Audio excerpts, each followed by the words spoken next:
దీవించునుగాక. దేవుడు మిమ్మల్ని ఆశీర్వదించునుగాక. ఉదయకాల సమయంలో ఎంత భయంకరంగా వర్షం పడుతున్నా కొందరు వర్షంలో తడుచుకుంటూ ప్రభువుని స్తుతించాలని ఆశతో ఆసక్తితో వచ్చిన మీరందరూ ఇంకా దీవించబడుదురుగాక. ఆడియో రికార్డింగ్ పెట్టే మర్చిపోకుండా స్తోత్రం. హల్లెలూయా.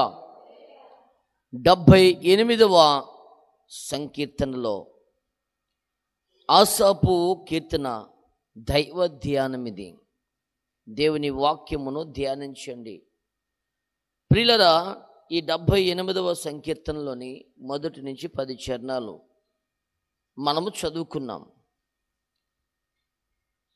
ఏమని రాస్తున్నాడు ఆసాపు అనంటే, నా జనులారా నా బోధకు చెవియొగ్గుడి, నా నోటి మాటలకు చెవియొగ్గుడి. నేను నోరు తెరచి ఉపమానము చెప్పేదను, పూర్వకాలమున గొడవాక్యములను నేను తెలియచెప్పేదను. మాకు తెలిసిన సంగతులను మా పితరులకు మాకు వివరించిన సంగతులను చెప్పేదను. వినండి. చిన్న ప్రార్థనతో ధ్యానంలోకి వెళదాం. పరిశుద్ధుడానికి స్తోత్రాలు చెల్లిస్తున్నాం. మమ్మలను ఈ ఉదయకాల సమయం మందిరానికి నడిపించడానికి స్తుతులు నాయన. కొద్ది నిమిషాలు నీ వాక్యమును ధ్యానిస్తూ ఉండగా నాతో మాట్లాడని మందరను బలపరచండి.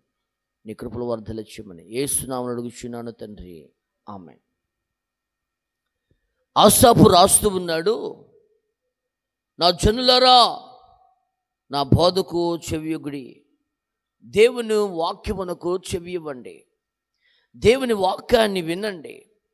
దేవుడు మీతో ఏదో మాట్లాడుతున్నాడు. ఆ మాటలను మీ హృదయంలో పెట్టుకోండి. దేవుని వాక్యానికి ఎందుకు మనము ఆసక్తి చూపించాలి అని అంటే, దేవుని వాక్యము మన పాదములకు దీపముగాను, మన త్రోవకు వెలుగుగాను, మన బాధల్లో నెమ్మదినిచ్చేదిగాను, ఏది చేయాలో నేర్పిస్తుంది దేవుని వాక్యం. ఏమి చేయకూడదో నేర్పించేది దేవుని వాక్యం. ఎలా ఉండాలో చెప్పేది దేవుని వాక్యం. ఎలా ఉండకూడదో చెప్పేది దేవుని వాక్యం. ఒకవేళ బాధలో వేదనలో ఉంటే నిన్ను ఆదరిస్తుంది, నిన్ను ధైర్యపరుస్తుంది, నిన్ను వెనుతటి నడిపిస్తుంది దేవుని వాక్యం. శ్రమలో ఉన్నవా, దేవుని వాక్యమే నిన్ను ఆదరిస్తేది. కనుక దేవుని బోధకు చెవియొగ్గండి. ఏవేవో వాటికి చెవి ఇస్తారు, ఏవేవో వినటానికి నువ్వు వేగిరి పడుతూ ఉంటావు. అసలు అవి నీకు ఉపయోగపడేవి కాదు. వినండి. దుష్టుల ఆలోచన చొప్పున నడువక నిలవక కూర్చుండక అంటాడు దావీదు. అక్కడ కూర్చోవటం వల్ల నువ్వు నష్టపోతావు తప్పించి దానివల్ల ఉపయోగం లేదు. వారితో నడిస్తే నీకు నష్టాలే జరుగుతాయి, కానీ నీ జీవితంలో ప్రయోజనం ఏమి ఉండదు. కానీ ధర్మశాస్త్రమును ధ్యానించేవాడట యెహోవా ధర్మశాస్త్రమునందు ఆనందించుచు దివారాత్రములు ధ్యానించేవాడు ధన్యుడు. వారు ఆశీర్వదించబడతారు, వారు దీవించబడతారు, వారు బలపరచబడతారు. ఈ రోజున గొప్ప గొప్ప భక్తులు అనబడిన వారందరూ కూడా దేవుని సన్నిధిలో ప్రార్థించిన వారే, వాక్యమును రేయింబగళ్ళు చదివిన వారే. వినండి, మనము 5 గంటలకు కూడుకుంటున్నాం, కానీ భక్తులు 3 గంటలకి లేచి మోకాళ్ళ మీద ఉండి ప్రార్థించిన అనుభూతులు ఉన్నాయి. వారు అలా ప్రార్థన చేశారు గనుకనే వినండి అంత గొప్ప సేవ చేయగలుగుతూ ఉన్నారు. వినండి, కొంతమంది సేవకులు, కొంతమంది భక్తులైతే తెల్లవారులు ప్రార్థించేటువంటి అనుభవం కలిగిన దైవజనులు ఉన్నారు ప్రియులరా. ఏమండి, వారంత గొప్ప ప్రార్థనలో వారు గడిపారు కనుకనే దేవుడు అంతగా వారిని ఆశీర్వదించాడు. దేవునికి స్తోత్రం. వినండి, పౌలు మహాభక్తుడు అన్ని సంఘాలు కట్టగలిగాడంటే పౌలు గొప్ప ప్రార్థనాపరుడిగా ఉన్నాడు, గొప్ప ఉపదేశకుడిగా ఉన్నాడు. ధర్మశాస్త్రాన్ని ధ్యానిస్తూ దొరికిన వాళ్ళందరికీ స్వార్థ ప్రకటించేవాడు. వింటున్నారా?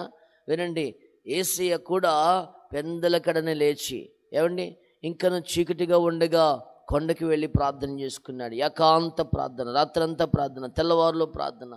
వినండి, ప్రార్థన గొప్ప కార్యాలు చేస్తూ ఉంది. దేవుని ఉపదేశమును వింటూ, దేవుని ఉపదేశం ఎందుకు నీకనంటే నీ త్రోవకు అది వెలుగునిస్తుంది, అంటే వంకర మార్గములో నడవకుండా సరి అయిన మార్గములో నడిపించేది దేవుని వాక్యము. దేవుని వాక్యము.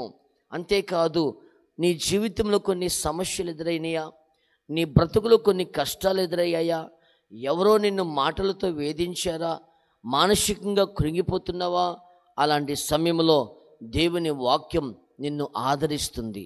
దేవుని వాక్యం నిన్ను ధైర్యపరుస్తుంది. దేవుని వాక్యం నిన్ను బలపరుస్తూ ఉంది. అందుకనే జనులారా, నా బోధకు చెవియొగ్గండి. దేవుని మాటకు నువ్వు చెవి ఇస్తే, దేవుని మాటను వింటే, వినండి, వినుట వలన విశ్వాసము కలుగును. దేవునిని గూర్చిన మాట వినటం వలన మనలో విశ్వాసం కలుగుతుంది. విశ్వాసం ఉంచాడు అబ్రహాము. వినండి, విశ్వాసులకు తండ్రి అయ్యాడు. అబ్రహాము దేవుని నమ్మాడు గనుక అది అతనికి నీతిగా ఎంచబడింది. అబ్రహాము దేవుని విశ్వాసం ఉంచాడు గనుక అబ్రహాము అన్ని విషయములలో ఆశీర్వదించబడ్డాడు, వర్ధిల్లుతూ వచ్చాడు ప్రియులరా. కనుక దేవుని వాక్యానికి చెవినిచ్చినప్పుడు, లోబడినప్పుడు మీరు దీవించబడుదురుగాక, ఆశీర్వదించబడుదురుగాక.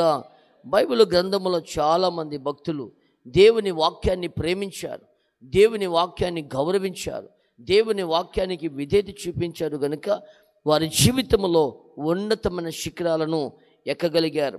అంటున్నారు కదా, ఏమండి, నేను నోరు తెరిచి ఉపమానం చెప్పేదను, పూర్వకాలమును గూఢార్థమైన నిదిగో పూర్వకాలం ఇలా జరిగిన విషయాలను చెప్తున్నారు. వినండి, మోషే నిర్గమకాండం రాశాడు. మోషే ఆదికాండం, నిర్గమకాండం, లేవ్యకాండం, సంఖ్యాకాండం, ద్వితీయోపదేశ కాండాలు, ఈ కాండాలు రాయగలిగాడు. ఈ చరిత్ర ఎలా తెలుసయ్యా అని అంటే, ఆదాము ప్రియులరా తన బిడ్డలకు చెప్పగా, వారి బిడ్డలు వారి బిడ్డలకు చెప్పగా, వారి బిడ్డలు వారి బిడ్డలకు చెప్పగా, వినండి, అప్పుడు దానిని ఒకరి తర్వాత ఒకరికి చెప్పుకుంటూ అవ్వమ్మ అనేకమైన సంగతులను మనములకు చెప్పింది. అందులో ప్రియులరా ఏమండి, చాలామంది భక్తులున్నారు. అయితే అందులో నోవాహుకు చెప్పింది, నోవాహు షేముకు చెప్పాడు, షేము మనవులుగా ఉన్నటువంటి ప్రియులరా అబ్రహాముకు కూడా చెప్పినట్టుగా కవిల ఏమండి జూయిస్ గ్రంథాలు చెబుతూ ఉన్నాయి. దాన్ని కవిల అంటారు ప్రియులరా. వినండి, అంటే యూదుల చరిత్ర గ్రంథాలు, వాటిలో రాయబడిన విషయాలు. వినండి, షేము ఎవరికి చెప్పాడు అనంటే అబ్రహాముకు చెప్పిన సంగతులు. అందుకనే అబ్రహాములో దేవుని వాక్యం ఎక్కువగా నింపుకున్నాడు. దేవుని కొడుకు రోషంగా బ్రతకాలనుకున్నాడు.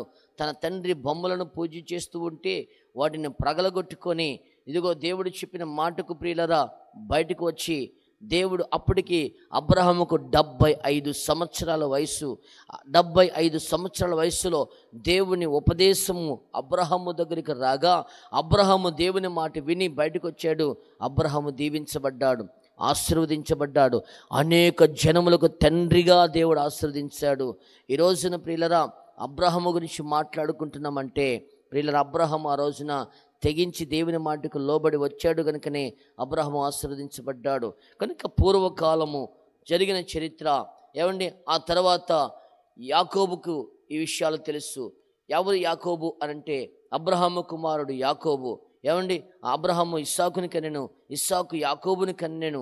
యాకోబుకి విషయాలన్నీ కూడా అబ్రహాము చరిత్ర చెప్పాడు. ఏమండి, యాకోబు యోసేపుకు చెప్పాడు. యోసేపు ఏమండి అప్పుడు లిపి కనిపెట్టాడు, లిపిలో రాసి పెట్టాడు.